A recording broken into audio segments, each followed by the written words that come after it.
I arrived at my Airbnb in Frankfurt, where a very grumpy lady showed me around the apartment using only German. It actually made me laugh, because she clearly just wanted to get it over and done with, which I kind of appreciated, as I couldn't be bothered with the usual social niceties either.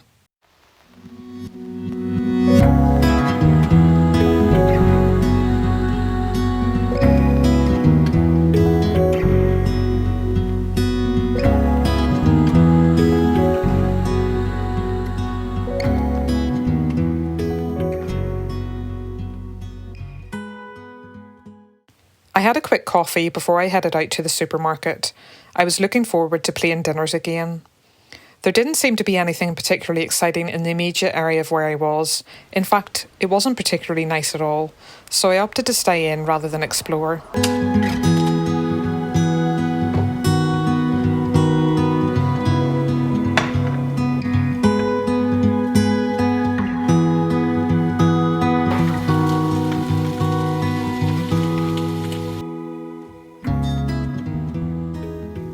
I was enjoying my dinner when suddenly I looked up at the lights.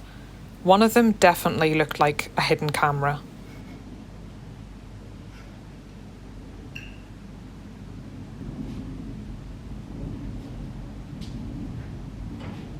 Tell me that this isn't a camera.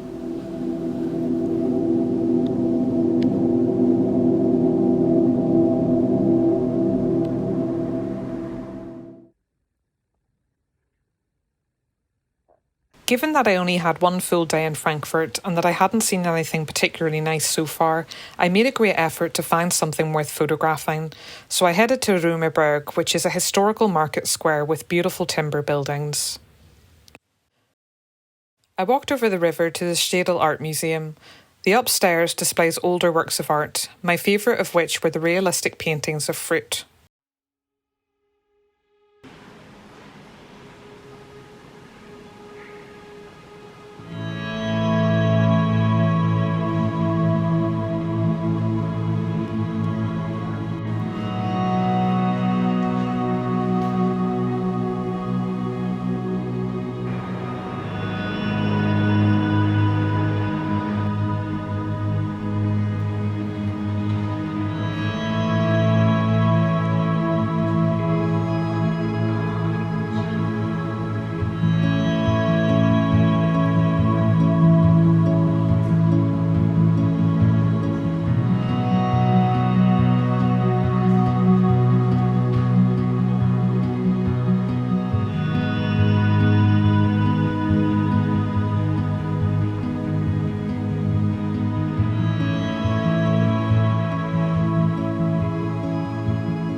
Modern art is displayed downstairs in the museum.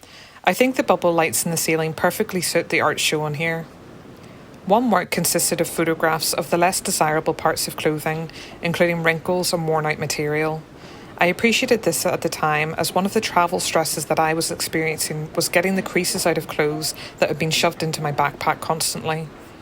I nearly missed the modern art section of the museum, and I'm so glad I didn't, because I loved so much of what I saw.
I ended the day by doing laundry.